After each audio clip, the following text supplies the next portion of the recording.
Creepy crawly bugs, Dr. Craig. You know, some people wonder why God created mosquitoes. You ever wonder that? Why Oh, in you the bet I have. I hate mosquitoes. And it's like, why did God make wasps? And I've often think, why in the world did God make a scorpion? Nothing makes me jump higher than a scorpion. In East Texas, if I see a scorpion, I'll jump 10 feet. I'm not squeamish about bugs.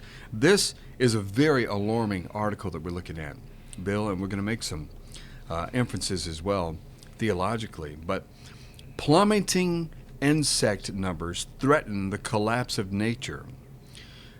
Insects could vanish within a century at the current rate of decline, says a global review. This is from Damian Carrington, the environment editor, on Sunday, February 10th, 2019, when he wrote this. And he begins, Bill, by saying the rate of insect extinction is 8 times faster than that of mammals, birds, and reptiles. The world's insects are hurtling down the path to extinction, threatening a catastrophic collapse of nature's ecosystems, according to the first global scientific review. More than 40% of insect species are declining, and a third are endangered, the analysis found. The rate of extinction is 8 times faster than that of mammals, birds, and reptiles. The total mass of insects is falling by a precipitous 2.5% a year, according to the best data available, suggesting they could vanish within a century. Now, it gets worse. The planet is at the start of a 6th mass extinction in its history. Huge losses already reported in larger animals, but it goes on to say that insects are kind of leading the pack on this as far as extinction. Yeah, I was shocked to read this. I had no idea that the insect population of the earth is under such threat. And what's significant about this is that it turns out that these bugs are vital for our ecosystem, that if these insects go, the whole ecosystem that provides a basis for our existence will be upset. So the authors of this article say, and I quote, "Unless we change our ways of producing food, insects as a whole will go down the path of extinction in a few decades. The repercussions this will have for the planet's ecosystems are catastrophic, to say the least. If insect species losses cannot be halted, this will have catastrophic consequences for both the planet's ecosystems and for the survival of mankind." Wow. These insects turn out to be essential not only for the existence of the animals and birds that feed upon them, but for the entire ecosystem upon which we depend for our existence. Yeah, one of the biggest impacts of insect loss is on the many birds, reptiles, amphibians, and fish that eat insects. If this food source is taken away, all these animals starve to death.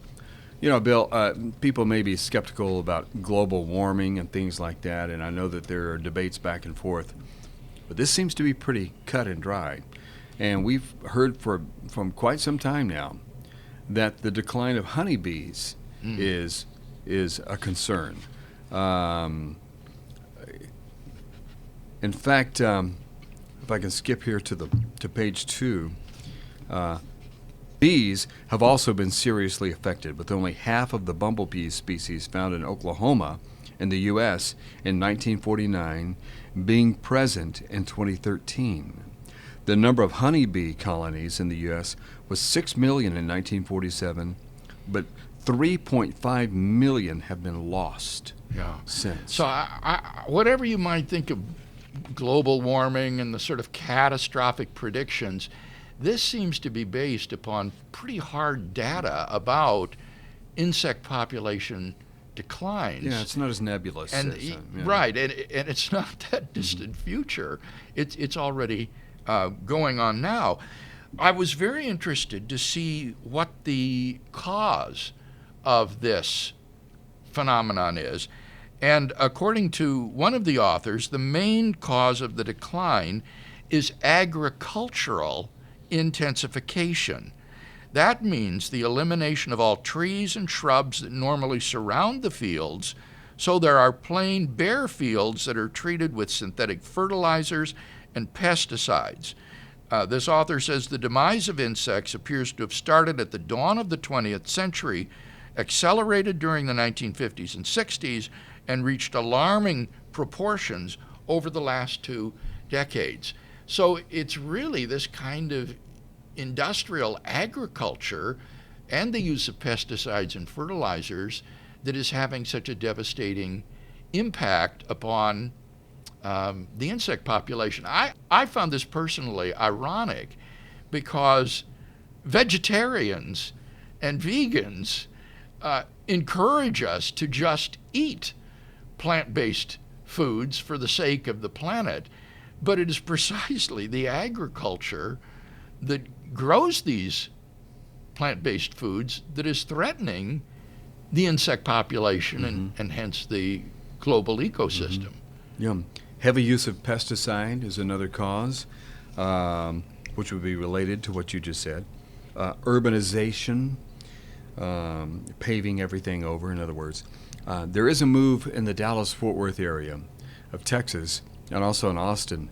Many of the bedroom cities, the suburban areas, are using what they call smart growth. People will move to these areas because of a certain quality of life. But then so many people move there for the quality of life that they destroy the quality of life. And so they said, what can we do about this? And some guy came up with a plan that seems to be working called smart growth. And one of the things that you do is that you don't pave everything over. You make room for animal life to flourish. You have parks, you have trees, you don't mow everything down. Austin has been pretty successful at this as well. Their city council for the past several decades has said, you will not pave over these parks and these nature areas. And they have some 20 to 25 parks within the city limits alone that people have wanted to develop, and they've said no. So yes, it's no part of this article to say that nothing can be done, that this is a doomsday scenario. It's simply a wake-up call to begin to take these sorts of initiatives to save the insect populations. The same author that I quoted says later, we really wanted to wake people up. When you consider 80% of the biomass of insects has disappeared in 25 to 30 years, it's a big concern. Yeah. I've been trying to talk Kelly into having beehives, and she keeps saying, look, we have dogs and cats, we can't even take care of them. I've actually been concerned, about that for quite some time. Yeah. Now, what struck me when I read this article, Kevin, was its relevance to the problem of natural evil. Okay. Because insects and the way they prey upon one another, spiders, praying mantises, other sorts of insect behaviors, are often touted as some of the most extreme examples of the problem of natural evil. And as you said, mosquitoes themselves seem to be a natural evil that we would better do without. And I think this article illustrates again how these easy judgments about natural evil are just too facile. We say, oh, wouldn't it be better if there were no earthquakes?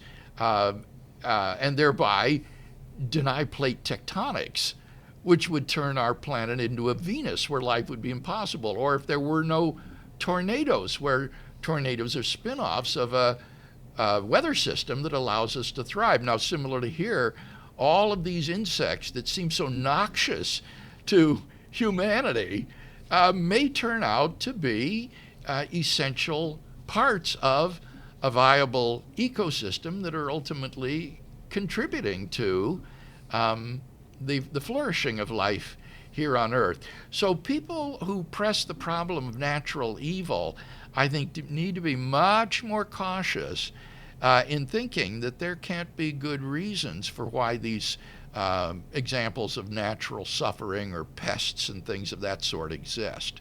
You've talked about natural evil in contrast to what? Moral evil? Right. Moral evil would be the suffering that results from the moral choices of human beings, like theft, murder, rapacity, violence, and abuse.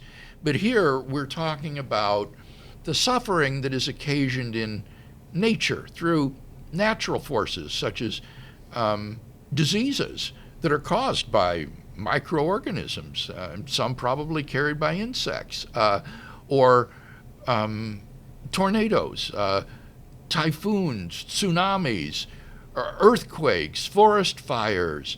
There are all sorts of these so-called natural evils that people very facilely think we'd be better off without. And I think this is a good reminder that those kinds of judgments may well be rash. Bill, do you have anything to say about how, from a theological standpoint, that God has allowed certain extinctions and they've done no harm? It's no big deal that they're gone. It might be cool that if they were still around, but one thing, there's some things we can't lose. We don't want to lose. Well, and especially here, one isn't talking about just, say, honeybees. Yeah. One's talking about the entirety of the insect population. And certainly that kind of mass extinction would be catastrophic, even if we could lose species here and there. But, for example, take the great forests, the Carboniferous forests that existed in the primeval ages. Through the decay and the deposit and pressure on these primeval forests, we now have our fossil fuels, such as coal and oil, that make civilization possible. Civilization would be impossible without these fossil fuels. And we would still be living in the Stone Age, in effect. So those extinctions played a vital role in preparing the world or the earth for our existence and for civilization itself.